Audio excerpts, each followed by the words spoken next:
علی بھائی، آج کا پہلا سوال ہے، جب کبھی بھی ہماری جانب سے لوگوں کو عقیدہ توحید کی اہمیت اور شرک کی سینسٹیوٹی سے متعلق آگاہ کیا جاتا ہے تو بعض لوگ اپنے علماء حضرات کے اکسانے پر صحیح بخاری اور صحیح مسلم کی ایک حدیث کا سہارا لیتے ہیں کہ نبی صلی اللہ علیہ صلی وسلم کے اللہ علیہ فرمان کا وآلہ مفہوم ہے، وسلم۔ مجھے اپنے بعد تم سے شرک کا خوف نہیں ہے۔ اس کے تحت ان کا موقف ہے کہ شرک کو ٹاپک بنا کر گفتگو کرنا ہی فضول کام ہے، نعوذ باللہ۔ نعوذ باللہ۔ پلیز اس حوالے سے علی بھائی کی ڈیٹیل جواب کی ضرورت ہے، جزاک اللہ خیرہ۔ جزاک اللہ خیر و احسن الجزا۔ میرے بھائیو، سب سے پہلے تو میں جواباً عرض کروں گا کہ یہ امت محمدیہ صلی اللہ علیہ وآلہ وسلم کا المیہ ہے کہ یہاں پر علماء سو نے بڑی نیک نیتی کے ساتھ بظاہر اس امت کا بیڑا غرق کیا ہے، نعوذ باللہ من ذالک، اور اس میں ان کا جو اعلی کار ہے، جو انسٹرومنٹ ہے ان کا، جو وہ چیزوں کو آؤٹ آف کنٹیکسٹ کوٹ کرنا ہے اور پک اینڈ چوز کرنا ہے، اپنی مطلب کی چیز بیچ میں سے چوز کر لینا اور جو پوری ڈاکٹرن ہے اس کو سائڈ پہ رکھ دینا۔ یہ بھی ایک تلخ حقیقت ہے کہ شرک کے حوالے سے دو ایکسٹریم رویے ہمارے معاشرے کے اندر پائے جاتے ہیں۔ ایک ایکسٹریم پہ وہ لوگ ہیں جو یہ بات بالکل ماننے کے لیے تیار ہی نہیں ہے کہ امت شرک میں مبتلا ہو سکتی ہے، کوئی کلمہ گو اہل قبلہ بھی شرک کر سکتا ہے۔ اور دوسری ایکسٹریم کے اوپر وہ لوگ ہیں جو ہر بات کے اوپر شرک کا فتویٰ لگا دیتے ہیں اور وہ چیزوں کی سینسٹیوٹی نہیں دیکھتے کہ کون سی چیز شرک میں لائی کر رہی ہے اور کون سی چیز بدعقیدگی میں ہے، کون سی چیز بدعت ہے۔ جس گناہ کا جتنا ویٹیج ہے وہ اتنا ہی اس کو دینا چاہیے۔ اب مثال کے طور پہ کوئی شخص کسی مزار پہ چلا جاتا ہے تو آپ زیادہ سے زیادہ اسے یہ کہہ سکتے ہیں کہ یہ نبی علیہ السلام کی نافرمانی پر مبنی چیز ہے، کیونکہ نبی علیہ السلام نے تو مزارات کی مذمت کی ہے۔ صحیح مسلم میں حدیث ہے، نبی صلی اللہ علیہ وآلہ وسلم نے فرمایا، میں تمہیں منع کرتا ہوں قبروں کو پکا کرنے سے، ان پر عمارت بنانے سے اور ان پر بیٹھنے سے۔ ڈائریکٹ بیٹھنا بھی قبر کی توہین ہے اور مجاور بن کے بیٹھنا بھی غلط ہے۔ لیکن قبروں پہ جانے کا حکم ہے، مزارات کی مذمت ضرور آپ کر سکتے ہیں۔ وہ بھی صحیح مسلم میں حدیث ہے، نبی صلی اللہ علیہ وآلہ وسلم نے فرمایا، میں تمہیں قبروں پہ جانے سے منع کیا کرتا تھا، اب میں تمہیں حکم دیتا ہوں کہ قبروں پر جاؤ تاکہ آخرت کی یاد آئے۔ تو اس سے یہ بات پتہ چلی کہ قبر پہ جانے کا حکم ہے، مزارات کی ضرور مذمت ہے۔ لیکن اگر کوئی شخص مزار پہ چلا بھی جاتا ہے تو جب تک وہ اس صاحب قبر بزرگ کو ڈائریکٹ مدد کے لیے نہیں پکارتا، آپ شرک کا فتویٰ تو نہیں لگا سکتے۔ آپ یہی کہیں گے کہ اس کا جانا ایک بدعت پہ مبنی عمل ہے، اور وہ بھی اگر قبرستان میں جائے جنرلی پھر تو بالکل درست ہوگا۔ تو یہ ریشو پروپورشن بھی چیزوں کو دیکھنا چاہیے کہ کون سی غلطی کس لیول کی ہے، اس کو اتنا ہی ہائی لائٹ کیا جائے۔ 11ویں شریف کے بارے میں کہہ دینا کہ جی، یعنی یہ شریف، یعنی میں نہیں استعمال کر رہا، جو لوگ کہتے ہیں، یا محرم شریف کی نیاز یا 12ویں شریف کی میلاد شریف کی نیاز، اس کے بارے میں کہہ دینا یہ شرک ہے، بالکل غلط ہے۔ آپ زیادہ سے زیادہ ایک جو اسپیسیفک ایکٹیویٹی ہے اس کے اوپر بات کر سکتے ہیں کہ کتاب و سنت سے ثابت نہیں ہے۔ جب تک وہ کھانا اللہ کے نام کا ہے تو آپ اس کو شرک کیسے کہہ سکتے ہیں؟ تو یہ بھی ایک زیادتی ہوتی ہے، اور یہ بھی ٹاپک ایسا نہیں کہ اسے ہلکا جانے دیا جائے۔ ایک بڑی ہی الارمنگ حدیث ہے صحیح ابن حبان کے اندر، صحیح سند کے ساتھ، مسند البزار کے اندر بھی موجود ہے، مسند ابی یعلا کے اندر بھی موجود ہے، اور یہ حدیث تفسیر ابن کثیر میں سورۃ الاعراف کی آیت نمبر 175 اور 176، جو بلعم بن باعورہ کے بارے میں ہے، علماء سو کے بارے میں، جو اللہ نے کتے کی مثال بیان کی، اس کی تفسیر میں امام ابن کثیر اس حدیث کو لے کر آئیں کہ اس امت میں بھی اس طرح کے علماء سو ہوں گے، بلعم بن باعورہ، کیونکہ اللہ تعالیٰ نے اس آیت میں فرمایا نا کہ ہم نے اسے علم دیا تھا اور ہم چاہتے تو اس علم سے اس کے درجات بلند کر سکتے تھے، لیکن وہ خود ہی پستی میں گر گیا۔ اور اب اس کی مثال ایسی ہے جیسا کہ ایک کتا، اس پہ کوئی بوجھ ڈالا جائے تب بھی زبان باہر نکال کر ہانپے، اور نہ ڈالا جائے تب بھی ہانپے۔ تو یہ مثال اللہ تعالیٰ نے کتے کی مثال بیان کی ایک عالم سو کے بارے میں. تو اسی لیے پھر امام ابن کثیر اس کانٹیکسٹ میں یہ صحیح ابن حبان کی حدیث لے کر آئے.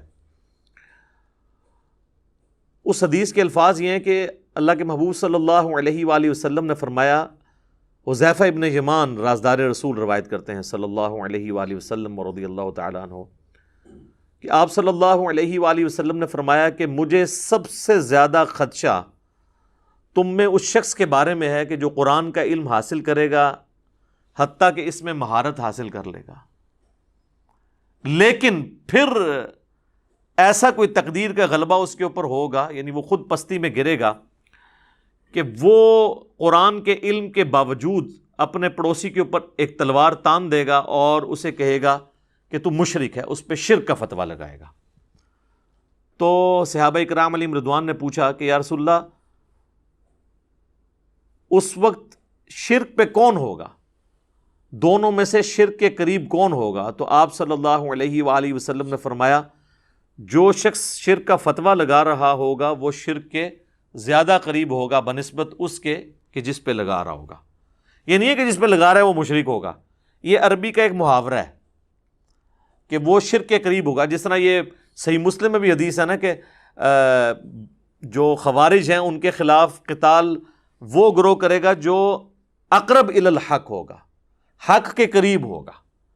مراد یہ نہیں کہ دوسرا بھی حق پر ہوگا، کیونکہ وہ تو علیحدہ سے حدیث صحیح بخاری میں موجود ہے 2812 عمار کو ایک باغی جماعت قتل کرے گی، عمار ان کو اللہ اور جنت کی طرف بلائے گا، وہ جماعت دوزخ کی طرف بلائے گی.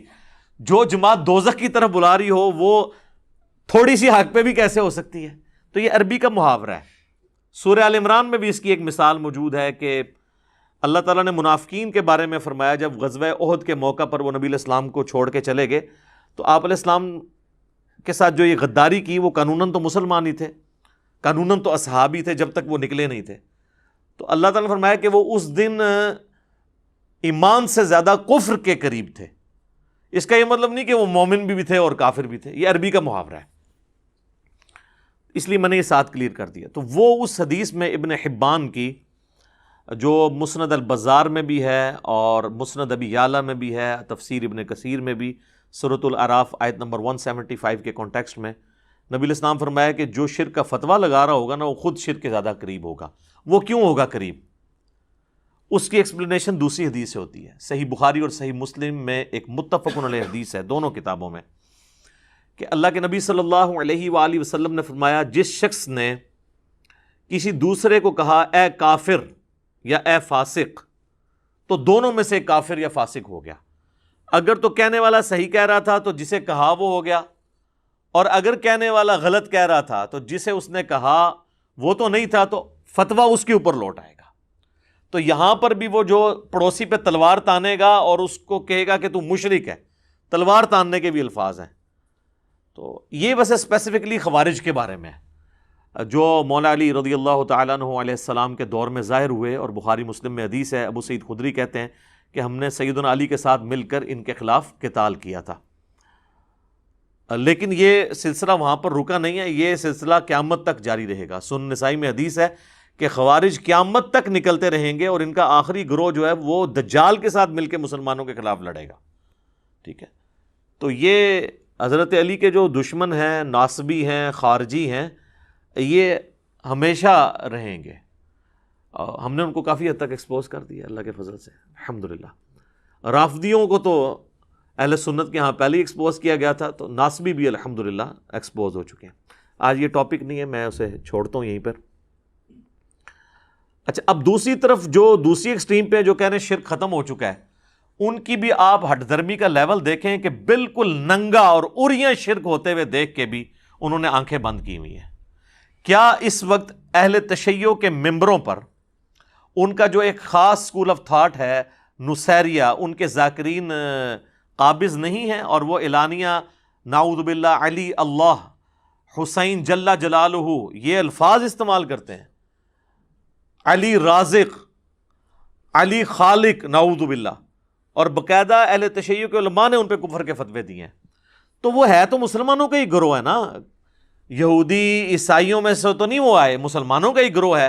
تو کلمہ گو بھی ہے، اللہ کے نبی علیہ السلام کو بھی آخری پیغمبر مان رہا ہے، اس کے باوجود سیدنا علی کے بارے میں بھی اس طرح کی بات کر کے، تو وہ کلمہ گو مشرک کیا وہ نہیں ہے؟ اہل تشیع خود مانتے ہیں کہ ہاں جی ہماری صفوں میں کلمہ گو مشرک موجود ہیں۔ سید جواد نقوی صاحب نے باقاعدہ کہا ہے کہ یہ اعلانیہ شرک ہے، تو وہ کلمہ گو مشرک ہے نا، ان کو آپ کافر مشرک تو نہیں کہیں گے۔ کافر مشرک تو ہوں گے یہودی، عیسائی، ہندو، بدھسٹ، یہ تو کلمہ گو مشرک ہے نا۔ اور اہل سنت کے ہاں بھی صوفیاء کے اندر پہلے تو یہ طبقہ بہت بڑے لیول پہ تھا، ابھی بھی اس کی باقیات جو ہے وہ جاہل صوفیاء کے اندر موجود ہیں، حلولیہ، جن کا یہ عقیدہ ہے کہ اللہ تعالیٰ انسان کے اندر حلول کر جاتا ہے، نعوذ باللہ من ذالک۔ اور یہ اتنا ایک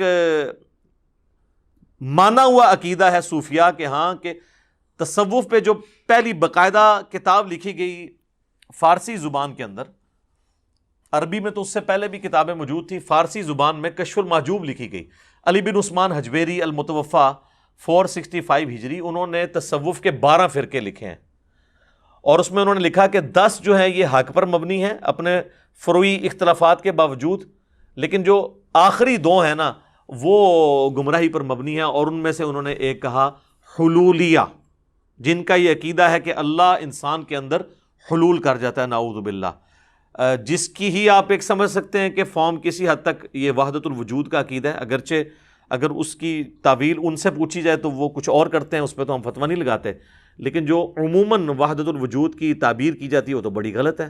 ہماؤست پینتھیزم کا عقیدہ کہ خالق اور مخلوق میں کوئی فرق نہیں، خالق نے ہی مخلوق کا روپ نعوذ باللہ دھار لیا ہے۔ تو یہ حلولیہ کو تو خود صوفیاء اہل سنت کے گمراہ کہتے ہیں۔ تو یہ حلول کا عقیدہ کیا شرک کا عقیدہ نہیں ہے؟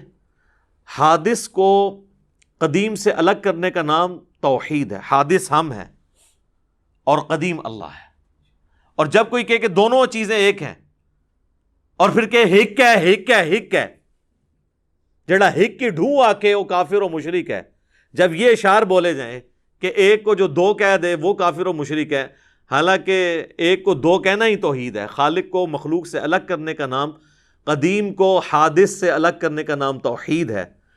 تو یہ عریاں شرک ہمیں نظر آ رہا ہے۔ ابھی تو میں ان چیزوں کی بات ہی نہیں کر رہا کہ جو فزیکلی آپ یوٹیوب پہ ویڈیوز دیکھ سکتے ہیں، لوگ قبروں کو ڈائریکٹ سجدہ کر رہے ہیں،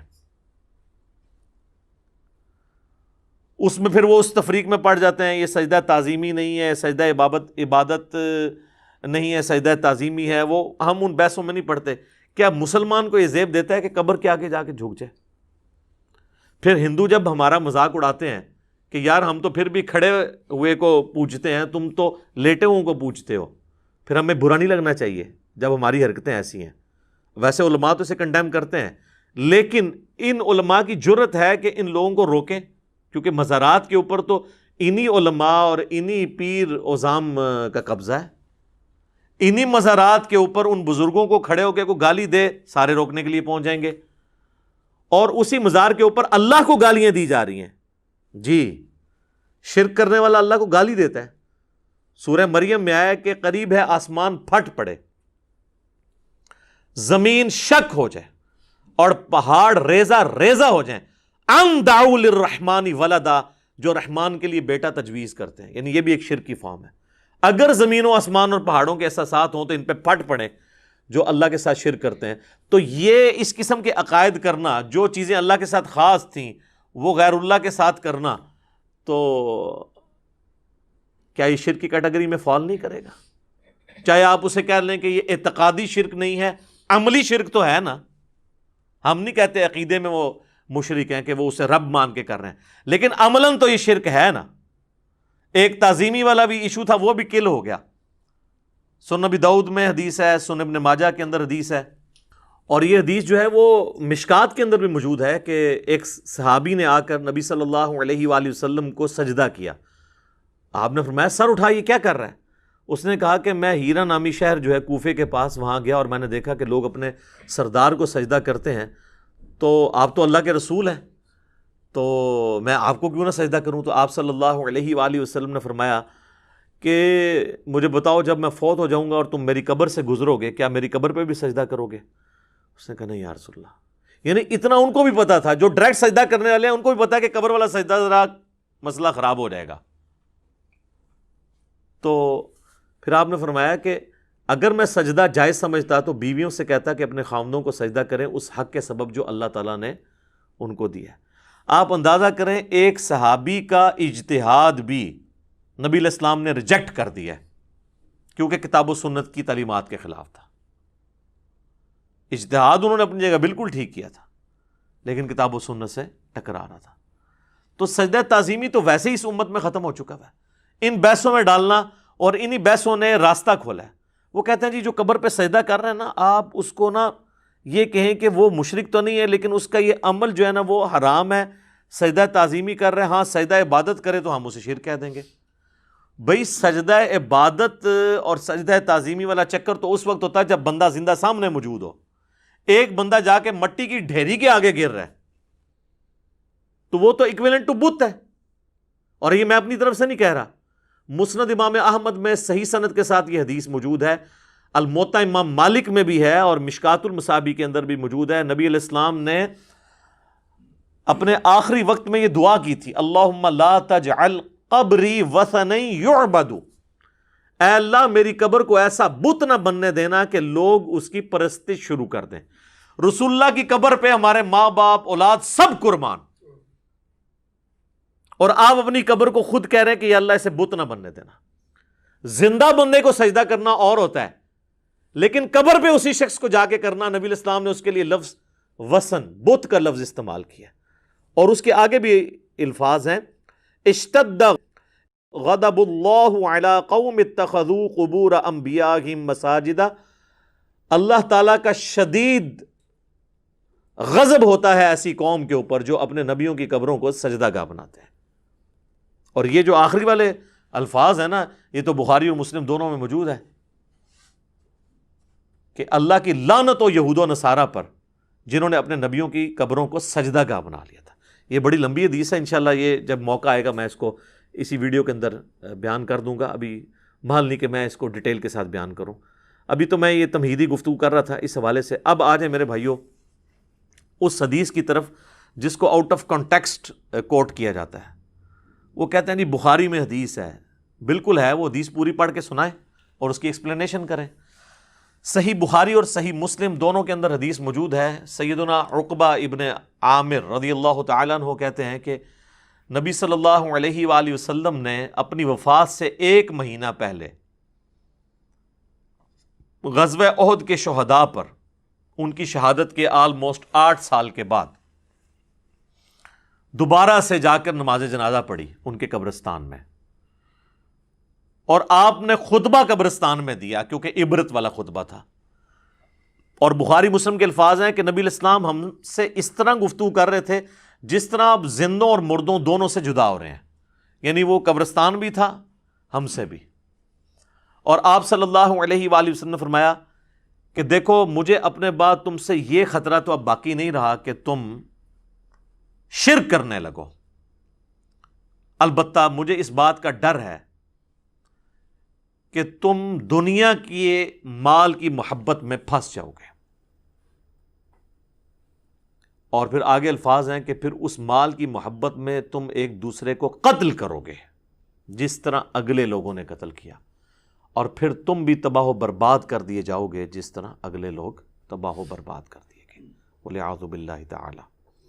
اور اب یہ حدیث پہ 15 منٹ بولا جا سکتا ہے کہ نبی علیہ السلام کی وفات کے بعد کس طریقے سے یہ معاملات بگڑے اور بنو امیہ نے کس طریقے سے نبی علیہ السلام کی اس امت کے اوپر ظلم ڈھائے اور ایک فتنوں کی تار بن گئی۔ میری کئی ایک ویڈیوز اس کے اوپر گواہ ہیں۔ جنگ جمل صفین و نہروان میں سیدنا علی رضی اللہ تعالیٰ عنہ اس امت میں ایک آخری کوشش تھے کہ اس فتنے کو کسی طریقے سے دبایا جاتا، لیکن ان کی شہادت ہو گئی، فتنہ دبا نہیں۔ سنن نسائی الکبریٰ کے اندر یہ حدیث ہے، المستدرک للحاکم کے اندر موجود ہے کہ نبی علیہ السلام نے سیدنا علی سے فرمایا تھا کہ تیری مثال میری امت میں صالح علیہ السلام کی قوم سمود کی اونٹنی کی سی ہے۔ انسانی تاریخ میں 2 بدبخت گزرے ہیں، اگلے زمانوں میں سب سے بڑا بدبخت وہ تھا جس نے اس اونٹنی کو قتل کیا جس کی وجہ سے اللہ کا عذاب آ گیا، اور میری امت کا سب سے بڑا بدبخت وہ ہوگا جو تیری داڑھی کو تیرے سر کے خون سے رنگ دے گا۔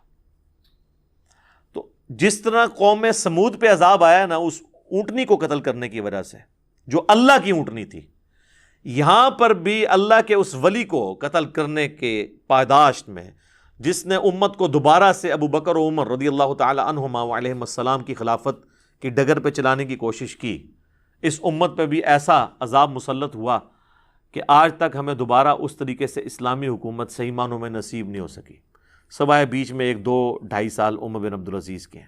ادروائز آپ مسلمان حکومتیں کہہ سکتے ہیں، بنو امیہ، بنو عباس کی، یا سلطنت عثمانیہ کی، یا ایوبیوں کی، لیکن آپ یہ نہیں کہہ سکتے کہ وہ اسلامی حکومتیں تھیں۔ تو نبی علیہ السلام کے بعد یہ سب کچھ ہوا۔ یہ میں نے اس لیے بیچ میں ذکر کیا ہے کہ ڈاکٹر طاہر القادری صاحب نے یہ حدیث بیان کی نا، اور پھر انہوں نے اپنی پبلک کو ایکسپلائٹ کیا۔ انہوں نے کہا میں آپ کو پہلے ہی بتا دیتا ہوں، جب آپ مخالفین کے سامنے یہ حدیث رکھیں گے نا تو وہ کہیں گے یہ تو صحابہ کے بارے میں ہے کہ مجھے تم سے شرک کا خوف نہیں ہے، بلکہ یہ خطرہ ہے کہ دنیا کی مال کی محبت میں پڑ جاؤ گے اور ایک دوسرے کو قتل کرو گے۔ وہ کہتے ہیں جب یہ کریں نا تو ان کو آگے سے آپ نے، یعنی میری زبان میں، ان کو پھکی دینی ہے آپ نے، جو یہ اس کی تشریح کریں گے ان کو کہنا اچھا پھر جرت کرو یہ کہو کہ یہ صحابہ پہ حدیث فٹ ہوتی ہے نا، تو صحابہ جو تھے وہ شرک میں مبتلا نہیں ہوئے تھے لیکن دنیا کے مال میں پھنس گئے تھے۔ اور یہ کون کہ 295 سی لوانی کسی نے اپنے ہوتے؟ حالانکہ معذرت کے ساتھ ڈاکٹر طاہر القادری صاحب حافظہ اللہ تعالی من الجنت والناس، ان سے زیادہ کس کو پتا ہے کہ بنو امیہ کس طریقے سے دنیا کی محبت میں مبتلا ہوئی؟ ان کو بتانے کی ضرورت ہے؟ لیکن ایک ٹکٹ میں 2 مزے کرتے ہیں یہ لوگ۔ ان کو نہیں پتا کیا ہوا ہے، جنگ جمل صفین نہروان کیوں ہوئی ہے، اس کے پیچھے کیا موٹیوز تھے، سب کو پتا ہے۔ آج میرا ٹاپک نہیں، آپ یوٹیوب پہ میری کئی ویڈیوز آپ دیکھ لیں، میرا کربلا والا ریسرچ پیپر پڑھ لیں، صحیح الاسناد احادیث کی روشنی میں اکثر بخاری اور مسلم سے میں نے ان ایشوز کو ریزالو کیا۔ تو وہ کہتے ہیں آپ نے ان کو یہ کہنا ہے تو وہ خود بخود بیک فوٹ پہ چلے جائیں گے۔ نہ سر، ہم نہیں جائیں گے۔ آل امیہ کے خدمت گزار تو چلے جا سکتے ہیں، ہم تو نہیں جا سکتے، ہم تو پہلے ہی جناب چلتی پھرتی 302 ہیں علمی۔ کہ میرے بھائیوں واقعی ایسا ہوا ہے۔ اچھا دوسرا، اگر آپ نے محتاط اس کی تشریح کرنی ہے تو آپ یوں کریں کہ نبی علیہ السلام کے ڈائریکٹ مخاطبین صحابہ تھے، آپ فرمایا تم سے مجھے شرک کا خدشہ نہیں مگر دنیا کے مال میں پھنس جاؤ گے، اور صحابہ کے ذریعے پوری امت کو خطاب تھا۔ یہ بات تو طے ہے کہ پوری امت دنیا کے مال کے فتنے میں نہیں پھنسی، چند لوگ تو ہمیشہ اس فتنے سے آزاد رہتے ہیں نا، تو ہم کہتے ہیں صحابہ رہے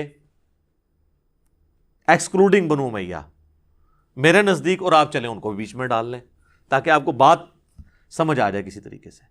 تو نبی علیہ السلام کے مبارک زمانے میں صحابہ وہ گروہ تھے کہ جو حق پر قائم رہے اور ان سے شرک کا صدور نہیں ہوا، اور دنیا کی مال کی محبت میں وہ لوگ پھنسے جو نبی علیہ السلام کی وفات کے بعد مرتد ہو گئے۔ بخاری مسلم میں آتا ہے کہ کئی قبائل جو مرتد ہوئے ہیں نبی علیہ السلام کی وفات کے بعد، جو فتح مکہ پر مسلمان ہو چکے ہوئے تھے۔ منکرین زکوٰۃ کون تھے؟ زکوٰۃ کافروں سے تو نہیں لی جاتی، مرتد ہوئے۔ اور یہی ہیں جن کے بارے میں بخاری اور مسلم پہ آتا ہے کہ میرے حوض کوثر پہ کچھ اصحاب لائے جائیں گے اور میں کہوں گا اصحابی اصحابی، اور ایک حدیث میں اصیحابی اصیحابی، یہ تو میرے صحابہ ہیں۔ تو مجھے بتایا جائے گا آپ کو نہیں پتا، آپ کے بعد یہ دین سے الٹے قدم پھر گئے تھے اور انہوں نے دین میں بدعتیں جاری کر دی تھی۔ تو نبی علیہ السلام کہتے ہیں پھر میں بھی اس وقت وہی کہوں گا جو عبد صالح عیسیٰ ابن مریم کہیں گے، اے اللہ جب تک میں ان میں موجود رہا ان پر گواہ تھا، جب تو نے مجھے اٹھا لیا پھر تو ہی ان پر گواہ ہے، اب تیری مرضی ہے، تیرے بندے چاہے انہیں عذاب دے چاہے بخش دے۔ اور نبی علیہ السلام فرماتے ہیں پھر میں کہوں گا سحقن سحقن لمن غیر بعدی، ان کو مجھ سے دور کر دو جنہوں نے میرے بعد میرے دین کو بدل دیا۔ اچھا اس حدیث کے راوی کہتے ہیں کہ یہ وہ لوگ ہوں گے جو نبی علیہ السلام کی وفات کے بعد مرتد ہو گئے اور سیدنا ابو بکر نے ان کے خلاف قتال کیا۔ سیدنا ابو بکر کے دور میں جو مرتد ہوئے اور حضرت ابو بکر کے دور سے پہلے وہ مسلمان تھے، وہ کون ہیں؟ بریلوی، دیوبندی، اہل حدیث، شیعہ، یا قانوناً صحابہ؟ اسی لیے اصحابی اصحابی کے الفاظ ہیں، یہ لے آتے ہیں امتی امتی والے طریق کو، وہ الگ سے ہے، یہاں تو اسپیسیفکلی یہ ہے۔ تو وہ دنیا کی محبت میں ہی ہوئے نا، زکوٰۃ دینے سے انکار کیا، دنیا کی محبت میں ہی کیا نا، تو پڑھے تو تھے۔ ہاں خلفائے راشدین سابقون الاولون سیدنا ابوبکر، عمر، عثمان و علی رضی اللہ عنہم اجمعین وعلیہم السلام اجمعین، اور ان کے پیٹرن پہ چلنے والے لوگ وہ اس فتنے سے آزاد رہے۔ اور پھر جیسے یہ آگے معاملہ چلتا گیا، ہمیشہ ایک گروہ اس فتنے سے آزاد رہا دنیا کی محبت کے، اور باقی لوگ تو پھر شکار ہوئے ہیں۔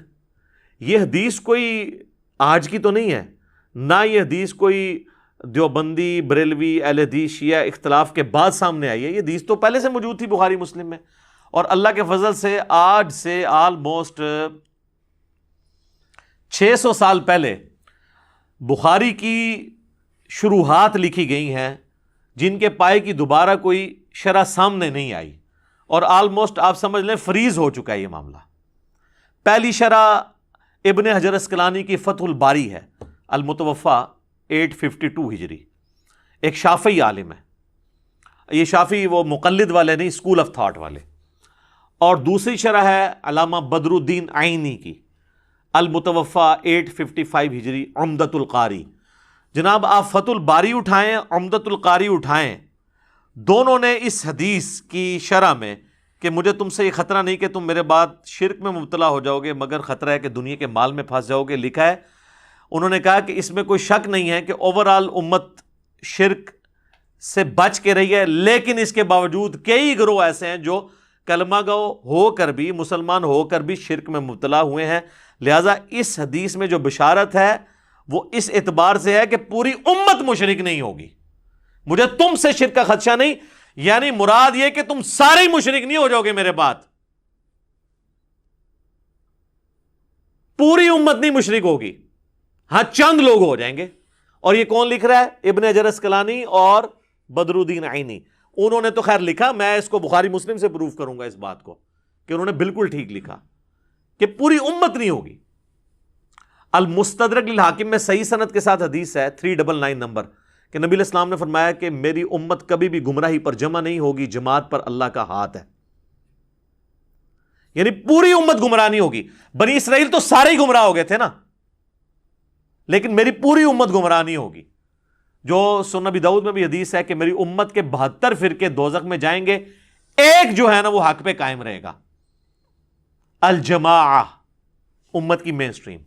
72 کلمہ گوئی ہیں جو دوزخ میں جا رہے ہوں گے۔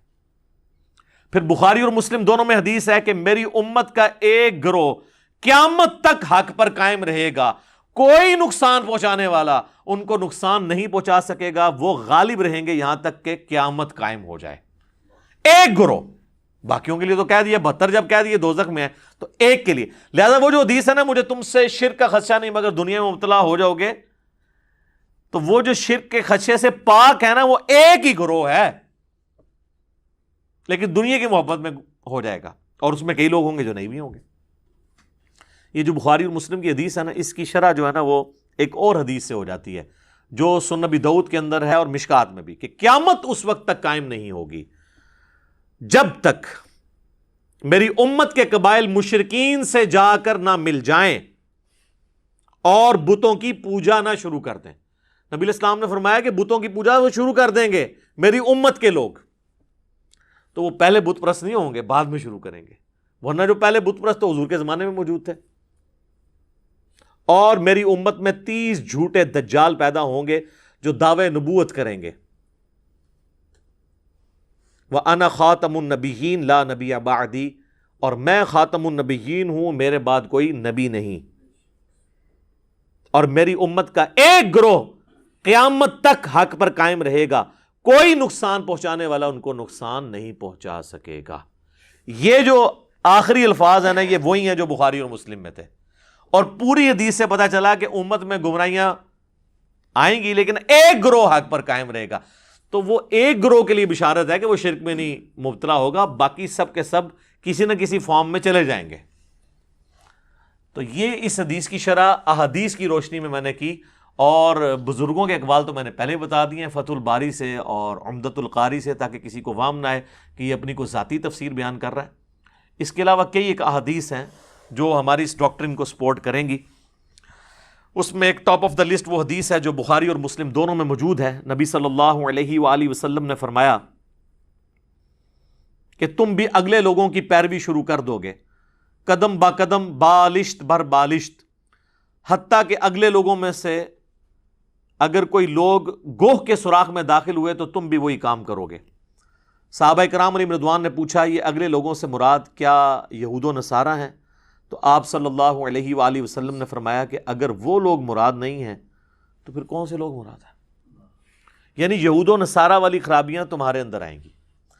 اچھا، وہ بریلویوں کے ایک اسکالر ہیں ڈاکٹر اشرف آصف جلالی صاحب، وہ توحید کانفرنس کرتے ہیں، اور وہ توحید کانفرنس کے اندر توحید نہیں بیان ہوتی، شرک کی ہر فارم کو وہ توحید بنا کر پیش کرتے ہیں اور توحید پر حملہ کرنے والی ہر چیز کو جسٹیفائی کرتے ہیں. نام انہوں نے وہ توحید، جیسے ہماری بھی مسجدوں میں لکھا ہوا ہے علیکم بسنتی و سنت الخلفاء الراشدین المہدیین، ٹھیک ہے، حق چار یار نعرہ، لیکن تعلیمات جو ہے وہ حق چار یار کے بعد آنے والے لوگوں کی بیان کر رہے ہوتے ہیں، بالکل الٹ چل رہے ہوتے ہیں. نعرہ حق چار یار کا ہے اور فضائل بعد والوں کے بیان ہو رہے ہوتے ہیں، کیونکہ یہ دونوں تو بیک وقت نہیں ہو سکتے. اگر ایک بندہ کہ میں مولا علی کی فضیلت بھی بیان کروں اور مولا علی کو گالیاں دینے والے اس کے خلاف جنگیں کرنے والے کی بھی فضیلت بیک وقت بیان کروں تو یہ کھلا تضاد ہے، یہ تو پاسبل نہیں ہے. ہاں، احترام صحابیت اپنی جگہ، وہ اپنی جگہ موجود ہے، لیکن فضائل بڑھا چا کر تو نہیں آپ بیان کر سکتے. تو وہ کہنے لگے یہ حدیث جو ہے نا بخاری اور مسلم کی کہ شرک کا خدشہ نہیں ہے. اسی کی تفسیر میں وہ توحید کانفرنس کرتے ہوئے کہتے ہیں کہ یہ جو حدیث یہ لوگ بیان کرتے ہیں نا کہ جی تم بھی اگلے لوگوں کی پیروی کرو گے، تو اس سے مراد ہے کہ اس امت میں یہود و نصارہ کے فیشن آنا شروع ہو جائیں گے. اور کہتے ہیں دیکھیں نا جی وہ یہود و نصارہ والا لباس مسلمان بھی پہن رہے ہیں، اور ان کی ساری کے سارا دین لباس میں گھسا ہوا ہے. یہود و نصارہ کی گاڑیاں جو انہوں نے استعمال کرتے ہیں، یہود و نصارہ کے فری میں گفٹ ملے ہوئے ان کو، وہ جو 76 موبائل جن کو میں کہتا ہوں یہ اسمارٹ فون، وہ اس میں ان کو کوئی یہود و نصارہ کی پیروی نظر نہیں آتی. آ کے پینٹ شرٹ اور ٹائی کے اوپر آ کے کھڑے ہو جاتے ہیں. حالانکہ یہ جو حدیث ہے سنن ابی داؤد کی، من تشبہ بقوم فہو منہ، جس نے جس قوم کی مشابہت اختیار کی وہ ان میں سے شمار کیا جائے گا. اس سے مراد مذہبی جو ہے وہ مشابہت ہے. کوئی شخص صلیب لٹکا لیتا ہے یا سکھوں والا کڑا پہن لیتا ہے یا ماتھے پہ سندور لگا لیتا ہے. باقی جو دنیاوی اعتبار سے تو تہمت جو ہے وہ ہندو بھی پہن رہے ہیں، مسلمان بھی پہن رہے ہیں، ٹائی ہندو بھی پہن رہے ہیں، سکھ بھی پہن رہے ہیں، عیسائی بھی پہن رہے ہیں. ویٹیکن سٹی کے پوپ نے تو ٹائی کو نہیں لگائی ہوئی ہے، سلیب لٹکائی ہوئی ہے، تو سلیب نشان ہے، ٹائی ایک الگ سے چیز ہے. تو ان کا سارے کا سارا دین پھر اس میں گھس جاتا ہے اور کہتے ہیں جی یہ یہود و نصارہ کے فیشن کی بات ہے کہ نبی علیہ السلام نے فرمایا کہ تم بھی وہی کام شروع کر دو گے. اس سے مراد شرکیہ چیزیں نہیں ہیں. ہم کہتے ہیں نا، آپ لوگ اکثر کہتے ہیں نا یہ شان نزول دسو جی، کہتے ہیں نا اے لبو ہن پھر شان نزول تانوں میں دسنا اے، بلکہ لبنا کیا تو میں لب لیا جائے ہن پھڑو انہوں سنبھالو. اس کا شان نزول جو ہے وہ جامعہ ترمذی میں موجود ہے، شان ارشاد. وہ حدیث مشکات کے اندر بھی موجود ہے کہ نبی صلی اللہ علیہ وآلہ وسلم غزوہ حنین کے موقع پر اپنے اصحاب کے ساتھ جا رہے تھے. راستے میں ایک درخت دیکھا جسے ذات انوات کہا جاتا تھا، اور مشرکین جنگ پہ جانے سے پہلے اپنا اسلحہ اس کے اوپر لٹکاتے تھے جنگ میں برکت کے لیے کہ ہمیں اس کی برکت سے فتح نصیب ہو جائے گی، جس کی باقیات آج تک ہیں. آپ بھی درباروں پہ جو درخت ہیں ان کے اوپر آپ مختلف کلرز کی ٹاکیاں اور وہ جو ہے وہ کپڑے کے ٹکڑے باندھتے ہیں. تو صحابہ نے کہا کہ یا رسول اللہ آپ بھی ہمارے لیے کوئی اس طرح کا ایک درخت مقرر کر دیں کہ ہم بھی وہاں پہ برکت کے لیے اسلحہ لٹکائیں. تو نبی علیہ السلام کو جلال آیا، فرمایا سبحان اللہ، اللہ پاک ہے، معذوف تھا عما یشرکون، ہر اس شرک سے جو اس کے ساتھ منسوب کیا جاتا ہے. پھر آپ نے فرمایا تو تم نے وہی بات کر دی جو موسیٰ علیہ السلام کے ماننے والوں نے کی تھی.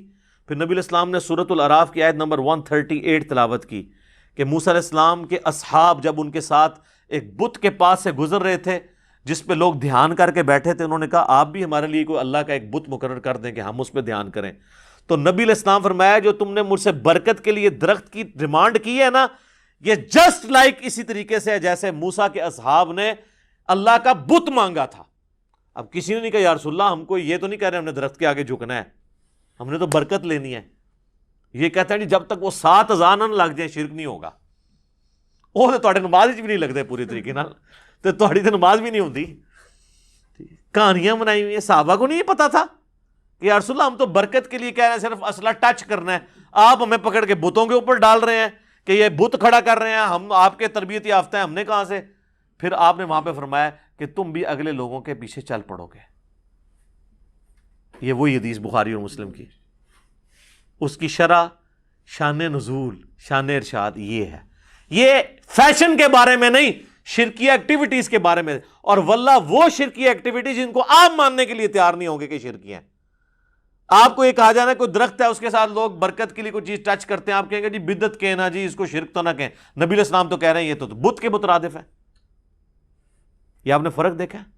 امام الموحدین صلی اللہ علیہ وآلہ وسلم کی تربیت آپ کوئی موقع نہیں جاننے دیتے تھے. کتاب الجمعہ چیپٹر میں حدیث ہے صحیح مسلم کے اندر, ایک صحابی خطبہ دے رہے تھے, انہوں نے کہا من یطع اللہ ورسولہ فقد رشدا, جو کوئی اللہ اور اس کے رسول کی اطاعت کرے وہ کامیاب ہو گیا.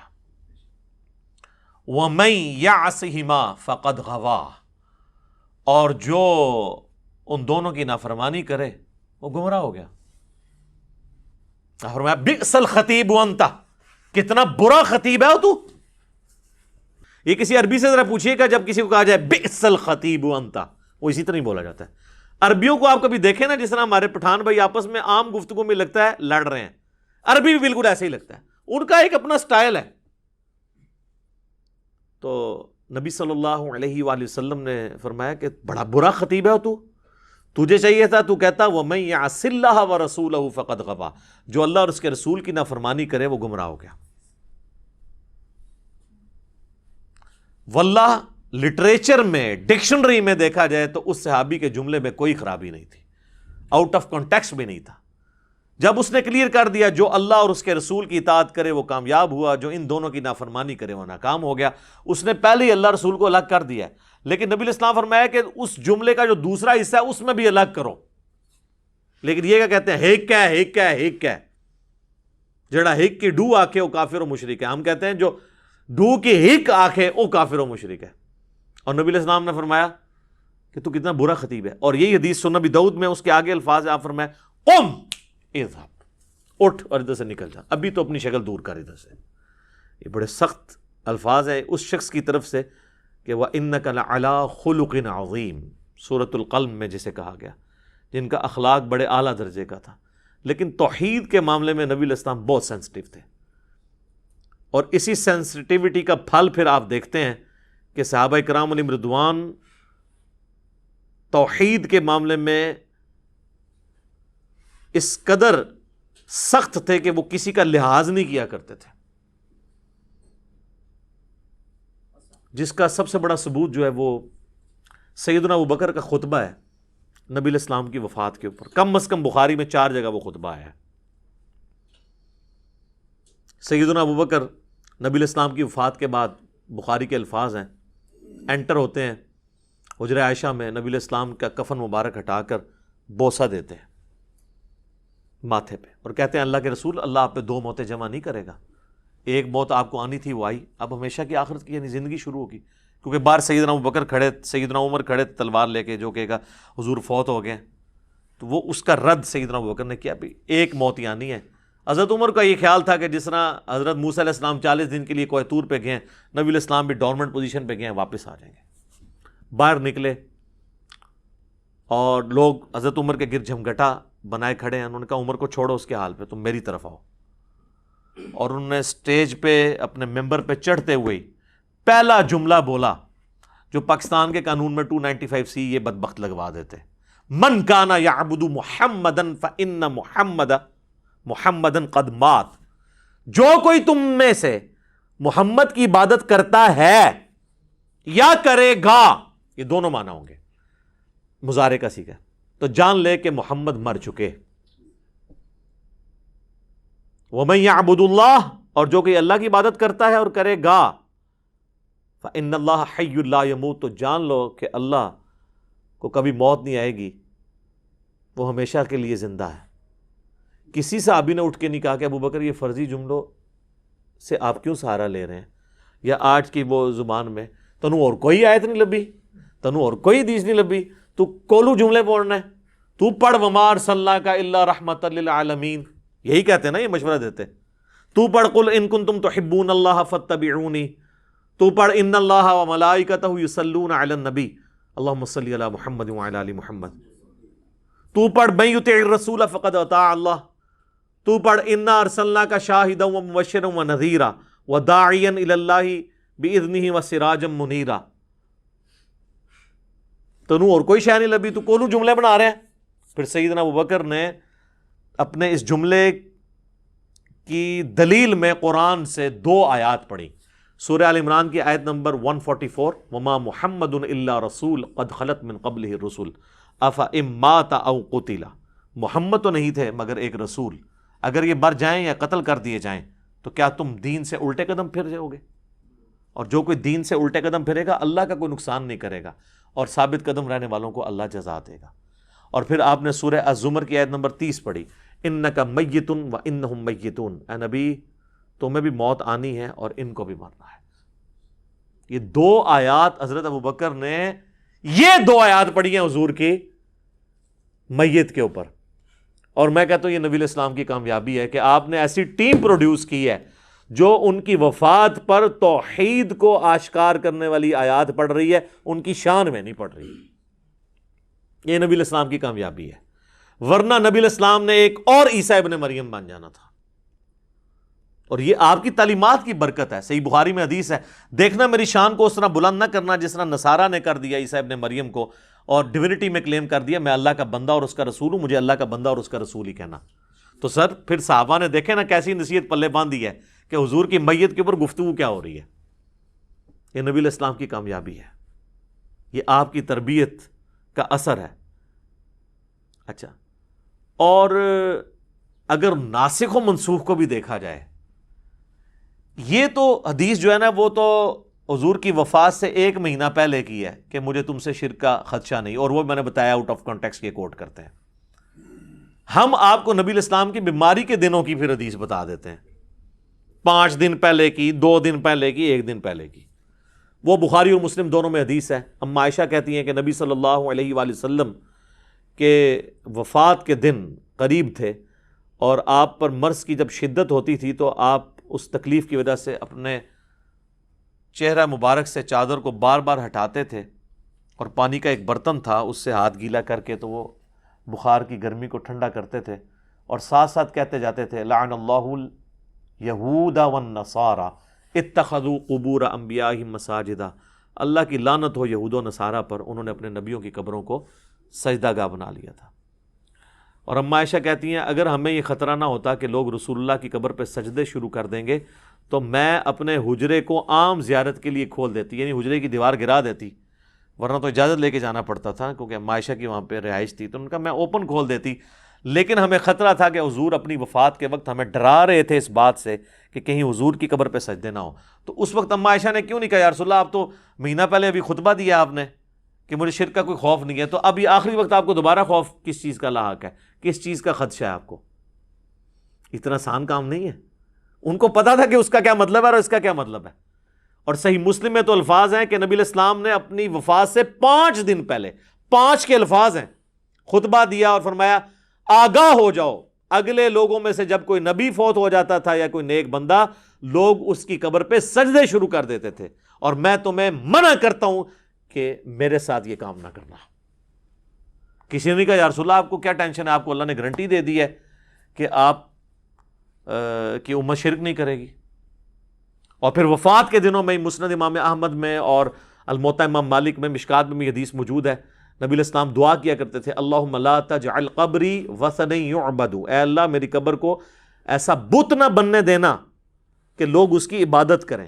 نبی الاسلام نے اپنی مبارک قبر کو, جس پہ ہمارا تن من دھن ماں باپ اولاد سب قربان, اس قبر کو بھی بت سے تشبیہ دے دی کہ اگر اس کی بھی عبادت کی جائے گی.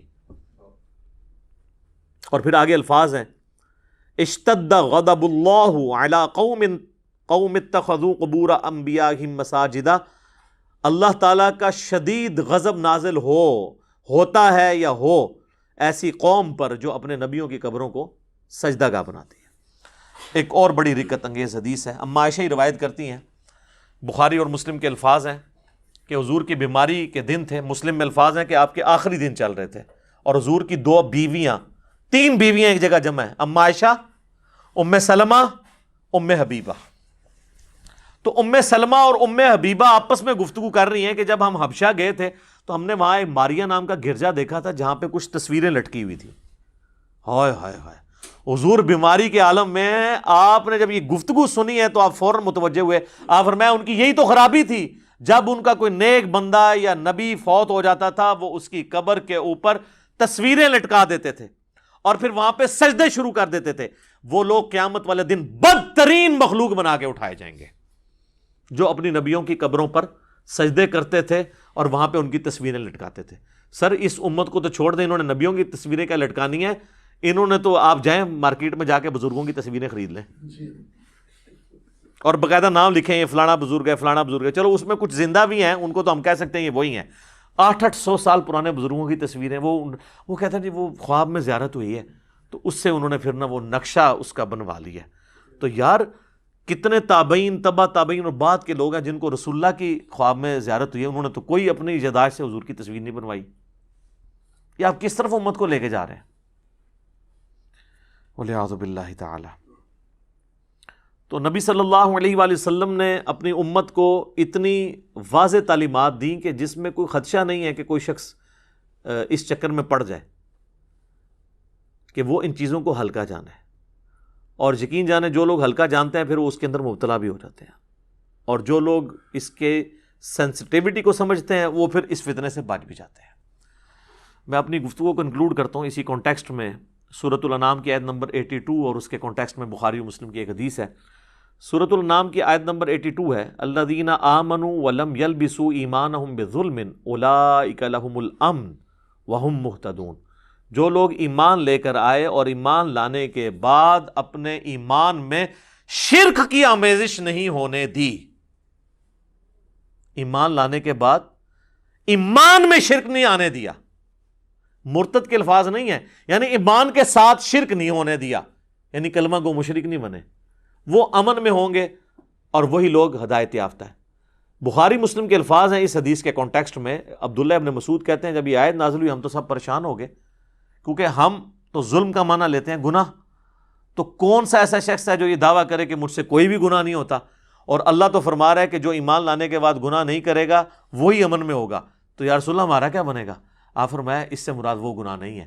آپ نے سورہ لقمان کی آیت نمبر 13 تلاوت کی، ان الشرک لظلم عظیم، بے شک شرک سب سے بڑا ظلم ہے۔ اب کسی صحابی نے کہا یا رسول اللہ وہ شرک تو ختم ہو چکا ہے، یہاں آپ شرک کیوں مراد لے رہے ہیں؟ کبھی ایسے ہو سکتا ہے کہ ہم ایمان لانے کے بعد بھی شرک کریں؟ کلمہ کو مشرک تو کوئی ٹرم ہی نہیں ہے، بس ایمان لے آئے تو آپ مسلمان ہو گئے، جو مرضی کرتے رہیے۔ اور حضور فرما رہے ہیں کہ شرک اس سے مراد ہے کہ ایمان کے اندر شرک نہ ملاوٹ کرے۔ تو پھر اس لیے چونکہ صحابہ کو سمجھ تھی اللہ نے ان کو بچا لیا، بعد والوں نے سمجھنے سے انکار کیا تو وہ آپ دیکھ لیں کتنے دھڑلے کے ساتھ گھسے میں، اور وہ کہتے ہیں نہیں جی جناب وہ تو یہ کیسے ہو سکتا ہے، ایک مسلمان بھی اور بیک وقت مشرک بھی کیسے ہو سکتا ہے، دونوں چیزیں بیک وقت کیسے ہو سکتی ہیں؟ سر پھر اگر اس پہ جائیں تو پھر تو آپ پھنس جائیں گے۔ بخاری کی حدیث ہے کہ میرے ساری امت جنت میں جائے گی سوائے اس کے ایک جس نے انکار کیا۔ صحابہ نے کہا کہ کس نے انکار کیا یا رسول اللہ؟ فرمایا جو میری اطاعت کرے گا وہ جنت میں جائے گا، اور جس نے میری نافرمانی کی اس نے جنت میں جانے سے انکار کر دیا۔ تو یہ جو آپ لوگوں کو کہانیاں کراتے ہیں یہ پوری امت جنت میں جائے گی، تو حضور تو فرما رہے ہیں کہ جس نے میرا حکم ماننے سے انکار کر دیا، جس نے میری نافرمانی کی، جو امت کی اکثریت آلریڈی کر رہی ہے، یہ تو ساری جائے گی دوزخ میں۔ اونٹ سامو پھر یہ تو بالکل واضح ہے نا، اب اس کی کوئی تعویل ممکن ہی نہیں ہے۔ تو میرے بھائی یہ جو کلمہ گو مشرک والا معاملہ ہے ادھر بھی آپ کہنا کہ یہ کیسے ہو گیا کہ جی ایک بندہ جو ہے وہ کلمہ بھی پڑھ لیا اس نے اور حضور کی نافرمانی بھی کرے گا، تو نہیں کر رہے، کلمہ پڑھ کے بھی اللہ اور اس کے رسول کی نافرمانیاں ہو رہی ہیں نا، تو کلمہ پڑھ کے شرک نہیں ہو رہا ہے۔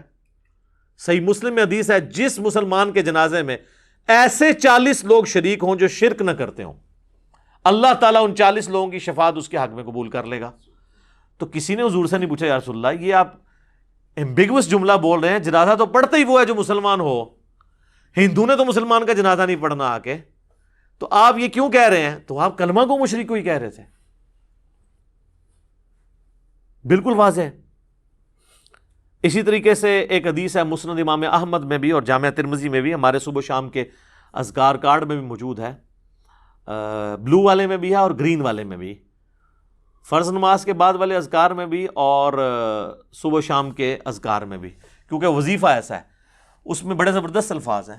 کبھی اس کی طرف آپ کی توجہ نہیں گئی ہے کہ جو شخص فجر کی نماز پڑھنے کے بعد تشہد کی حالت میں بیٹھے بیٹھے 10 دفعہ پڑھ لے لا الہ الا اللہ وحدہ لا شریک لہ لہ الملک و لہ الحمد بیدہ الخیر یحیی و یمیت وہو علی کل شیء قدیر, تو نبی علیہ السلام فرماتے ہیں کہ اللہ تعالیٰ ہر بری چیز سے, ہر شیطانی وار سے اسے بچا لے گا اگر وہ فجر کے وقت پڑھ لے تو شام تک, اور اگر وہ مغرب کے بعد پڑھ لے تو صبح تک, سوائے اس کے کہ وہ شرک کر جائے. یہ الفاظ ہیں اس میں, شرک کر لے گا تو اللہ کا ذمہ اس سے اٹھ جائے گا. تو کسی نے نہیں کہا یا رسول اللہ جو لا الہ الا اللہ وحدہ لا شریک لہ پڑھ رہا ہے انہیں شرک کی تو کر لینا ہے, کلمہ کو مشرک کیسے ہو سکتا ہے؟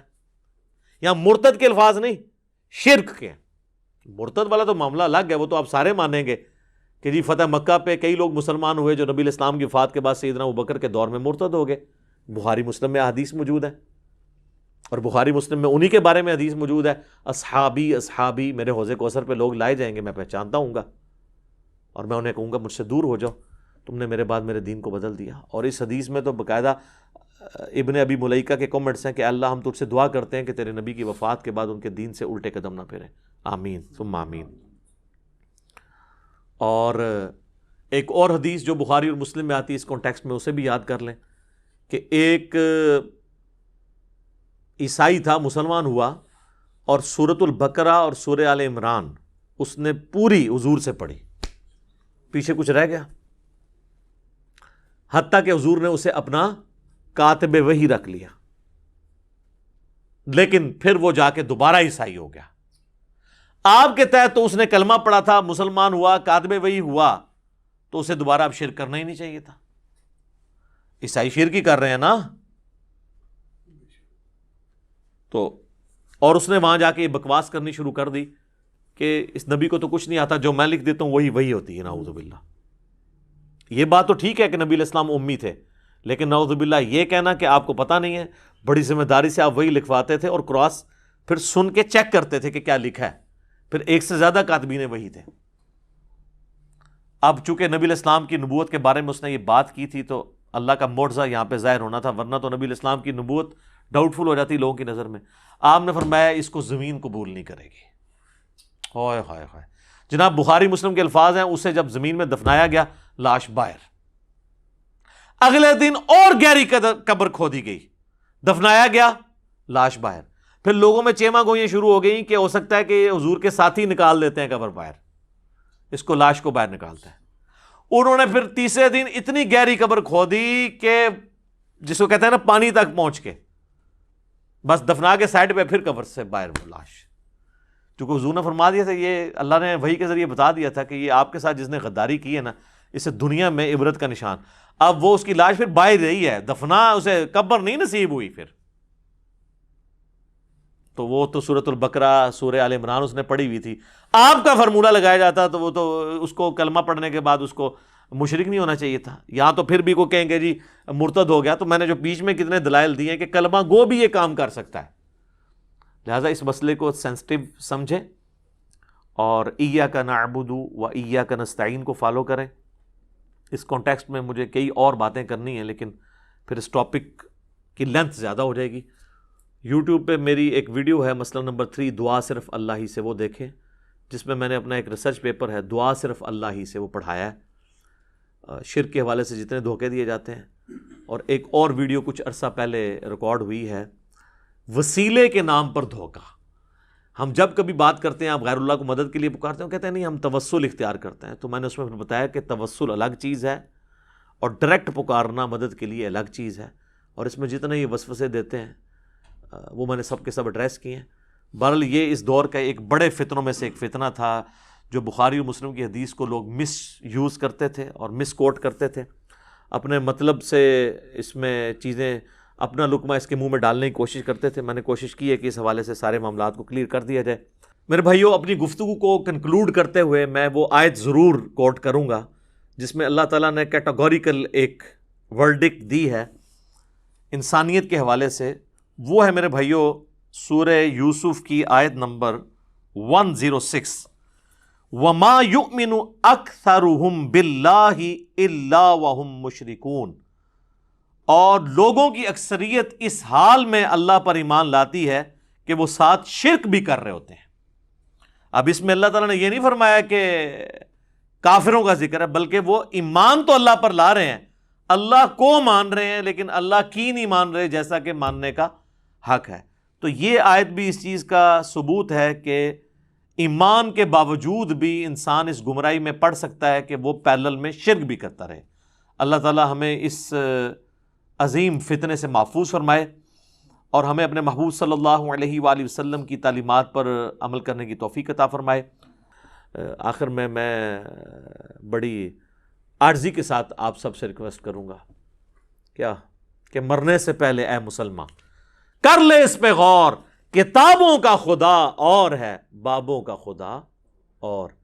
کہنے کو تو دین سب کا اسلام ہے، لیکن صوفی بھی کہہ رہے ہیں ہم مسلمان ہیں، سلفی بھی کہہ رہے ہیں، دیوبندی بریلوی اہل حدیث شیعہ سب کہہ رہے ہیں کہنے کو تو دین سب کا اسلام ہے، لیکن کتابوں کا جہاں اور ہے، بابوں کا جہاں اور انشاءاللہ جب آپ یہ دو سٹیجز طے کر لیں گے نا، یہ کہتے ہیں نا جی وہ فنا فی شیخ، فنا فی رسول، پھر فنا فی اللہ، تسی بھی اے جدوں پہلے شعر فنا ہو گے، پھر دوسرے پھر تسی آخری منزل تک پہنچو گے، کیا کہ نہ میں وہابی نہ میں بابی، میں ہوں مسلم علمی کتابی، نہ میں سو کالڈ وہابی ہوں اور نہ میں سو کالڈ بابوں کا دفاع کرنے والا بابی ہوں، بلکہ میں علمی کتابی مسلم ہوں۔